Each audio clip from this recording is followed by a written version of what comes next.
Badan Pusat Statistik BPS menyatakan pertumbuhan ekonomi Indonesia sepanjang 2024 hanya mencapai 5,03%. Pertumbuhan ini lebih rendah bila dibandingkan 2023 yang mencapai 5,05% dan juga lebih rendah dari target dalam asumsi ekonomi makro APBN 2024 sebesar 5,2%. Nah, untuk membahas hal ini telah bergabung melalui daring Indonesia Head of Research DBS Group Research, William Simadiputra. Selamat pagi, Pak Will.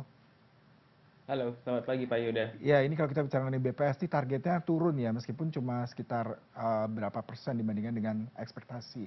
Nah, artinya bahwasanya ada kondisi di mana harus kita telah lebih lanjut, terutama kalau kita melihat target pemerintah nih 8%, kemudian juga ada beberapa hal yang terkait dengan kondisi global. Nah, apakah faktor internal dan global ini masih menjadi sentimen buat pertumbuhan ekonomi di tahun 2025 kali ini, Pak? Oke, thank you Pak Yuda. Mungkin saya quick one untuk di 2024. Kalau dari angka GDP growth-nya bisa dibilang itu relatively masih bagus, masih inline dengan forecast DBS.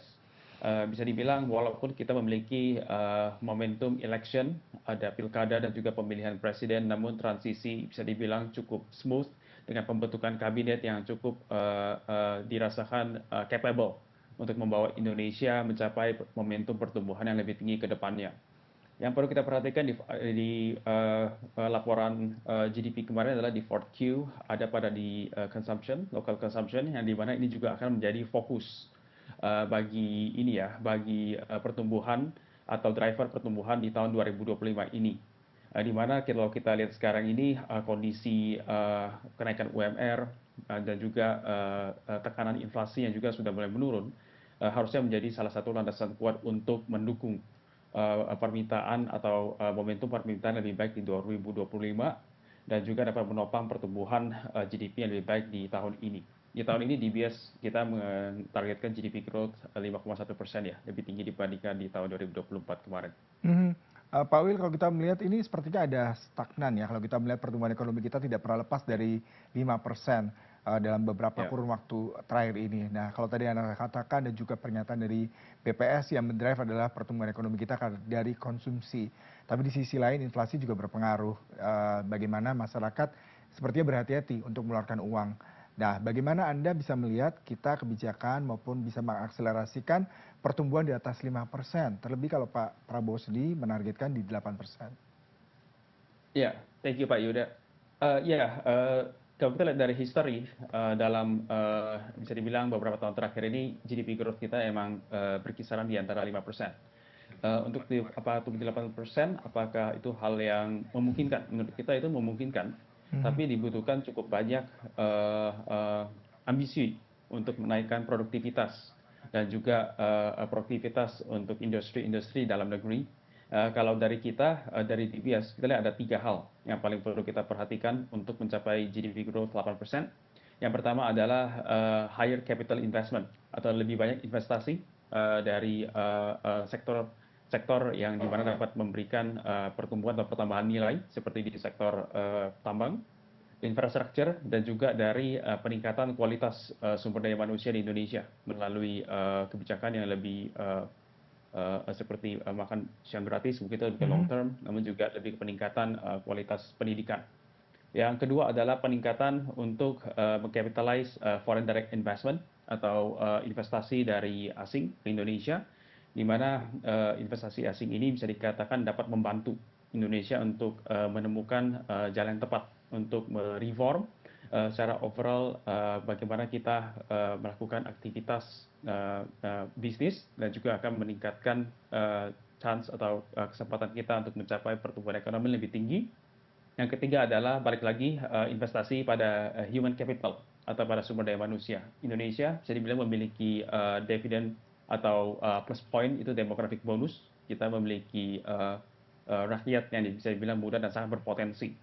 Jadi yang ini kalau kita lihat dibutuhkan cukup banyak reformasi di pendidikan, peningkatan kualitas kesehatan untuk mencapai atau memberikan generasi yang lebih baru untuk mengcapture opportunity pertumbuhan ke depannya. Mhm. Saya juga tertarik dengan konsumsi rumah tangga. Kalau data dari BPS sendiri di 2024 ini, kontribusinya sebesar mencapai 4,94% dan sumbangannya ke negara sekitar 2,60%. Tapi di sisi lain kita juga harus khawatir ketika kita melihat secara global tadi bahwasanya ketergantungan kita terhadap impor juga masih tinggi, kemudian kondisi perang dagang Amerika Serikat dan Tiongkok juga masih terus membara saat ini, terutama terkait dengan perang tarif ya nih Pak William. Lalu bagaimana sebenarnya pemerintah bisa memberikan stimulus terhadap konsumsi dalam negeri untuk bisa mendrive pertumbuhan ekonomi yang baik? Oke, thank you Pak Yuda. Seperti yang saya mungkin mention sebelumnya, sekarang ini kondisi inflation cukup soft dan juga kalau kita lihat Bank Indonesia sudah melakukan sekali rate cuts pertama di awal tahun ini, yang mungkin kedepannya bisa meningkatkan konsumsi adalah melakukan efektif bantuan sosial atau mungkin subsidi yang dilakukan secara Mhm. efektif. Mungkin seperti pengalihan subsidi bahan bakar ke bentuk insentif yang lainnya, yang dimana ini akan memberikan bantuan atau memberikan booster atau stimulus yang tepat sasaran ke segmen rakyat yang membutuhkan untuk men-revive konsumsi di Indonesia. Kalau yang untuk yang di level atau solusi di medium term, bisa dibilang adalah balik lagi kita melakukan peningkatan labor, kualitas labor atau pekerja di Indonesia, sehingga ini dapat menaikkan kualitas dari productivity dari ekonomi dan juga menaikkan disposable income untuk Mhm. rakyat secara umum. Terima Iya. kasih. Nah, ini kita bicara mengenai kebijakan fiskal, tapi yang menarik adalah kalau kita bicara mengenai kebijakan fiskal, ini semakin terbatas ya Pak William. Ada beberapa yang poin mungkin saya bisa sharing terkait dengan satu program kemandirian pangan. Ini tahun 2023 kita masih ekspor sekitar 6,5 miliar, sementara impornya 11,59 miliar. Kemudian tadi kemampuan bagaimana kita bisa meningkatkan SDM tadi juga Pak William mengatakan. Nah, tapi yang menarik adalah tenaga kerja kita ini ada 142,1 juta, tetapi ironisnya 54,6% ini adalah lulusan SMP ke bawah. Lalu bagaimana Anda melihat ekstensifikasi kebijakan fiskal yang bisa menunjang pertumbuhan ekonomi kita? Oke, terima kasih. Kalau untuk yang kita bilang sekarang ini, sekali lagi, kondisi domestic demand atau kondisi Indonesia permintaan domestik itu bakal menjadi salah satu driver dari ini ya, dari ini peningkatan pertumbuhan ekonomi di tahun 2025 ini. Kalau kita link ke kebijakan fiskal, ruangnya memang cukup terbatas. Namun sekali lagi ya salah satu faktor yang menjadi short term solution untuk memberikan ruang pertumbuhan Indonesia ke depannya adalah dengan pengalihan bantuan atau subsidi yang lebih tepat sasaran.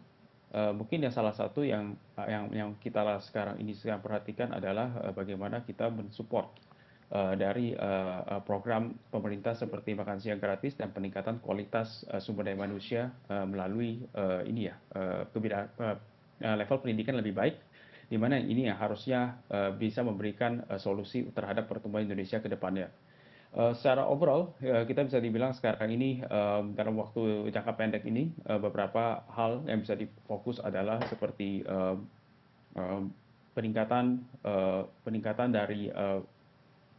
peningkatan dari wage atau nilai upah UMR dan juga memberikan stimulus kepada sasaran atau segmen yang paling membutuhkan. Hmm. Seperti itu. Ya, ini kita coba bergeser ke isu global. Salah satunya mengenai perang Ya. dagang antara Amerika Serikat dan Tiongkok yang semakin memanas. Kemarin saya membaca bahkan Tiongkok kembali membalas nih. Dia akan menerapkan 15% untuk salah satunya komoditi LNG dan juga batu bara ke Amerika Serikat. Nah, Anda melihat seperti apa sih implikasinya perang dagang antara Amerika Serikat dan Tiongkok atau China ini dengan Indonesia, Mas? Oke, untuk dari perang dagang ini mungkin semua di market sudah mengantisipasi sejak Trump menang di bulan November kemarin. Dan seperti yang sudah di-expect sebelumnya, di bulan Januari ini sudah langsung kebijakan untuk trade wars ini langsung merajalela dari ke Kanada, Meksiko, dan juga ke China. Implikasi ke negara-negara berkembang, terutama negara-negara seperti Indonesia, adalah pelemahan nilai tukar. Karena dengan adanya tarif import ke US, bisa dibilang ekonomi US akan inflationary atau ada peningkatan inflasi kepada kondisi ekonomi di Amerika, di mana ini juga membuat keputusan The Fed untuk cut rate mungkin tidak sebanyak sebelumnya. Jadi ini akan ada kondisi di mana US dollar akan strong dan juga ini akan mengakibatkan negative impact kepada nilai tukar seperti rupiah. Dan kepada saat Indonesia sekarang ini bisa dibilang kebijakan mungkin short term lebih ke mengakibatkan challenging untuk di level konsumsi, karena sekarang ini bisa dibilang ini akan mengakibatkan beberapa bahan baku atau biaya-biaya hidup mungkin akan naik. Namun dalam jangka panjang bisa dibilang kondisi perang dagang ini jika bertahan membuat Indonesia menjadi salah satu destinasi untuk investasi juga untuk negara-negara mungkin dari negara-negara yang kena tarif untuk mendiversifikasikan production base ke negara-negara alternatif, salah satunya adalah Indonesia. Jadi Mhm. ini mengeling ke salah satu prospek pertumbuhan yang sebenarnya memberikan peluang juga kepada Indonesia untuk menjadi destinasi produksi, bukan hanya destinasi marketing untuk dari beberapa negara-negara yang mungkin sekarang ini sedang menghadapi trade wars. Iya, kalau kita melihat sebenarnya kita bisakah Indonesia mengambil peluang dengan perang dagang antara Tiongkok dan Amerika? Terutama kalau kita bisa melihat sebenarnya kita bisa meningkatkan diversifikasi ekspor produk kita, misalkan semikonduktor dan beberapa komoditi lain. Bagaimana sebenarnya peluang ini bisa dimanfaatkan dengan baik oleh negara kita? Oke, untuk dari peluang yang paling kita coba tangkap adalah foreign direct investment atau dari investasi dari negara asing ke Indonesia. Di mana sekarang ini bisa dibilang ini merupakan jadi salah satu target dari pemerintah sudah cukup lama, di mana Indonesia mungkin kedepannya akan menjadi pusat untuk dari pengembangan misalnya mobil listrik atau manufacturing battery di Indonesia. Jadi ini mungkin jadi salah satu dari Indonesia untuk menarik atau meningkatkan atraktifnya Indonesia untuk menjadi destinasi investasi dari negara asing.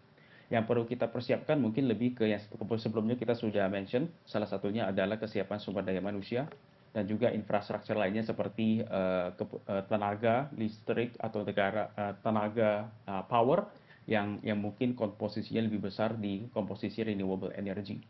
Untuk peluang lainnya untuk Indonesia adalah Indonesia juga bisa menjadi alternatif atau membuat berbagai produk itu menjadi made in Indonesia, meningkatkan daya tingkat konten lokal di Indonesia, di mana ini mungkin akan menolong beberapa negara menghindari pressure dari impor tarif dari US.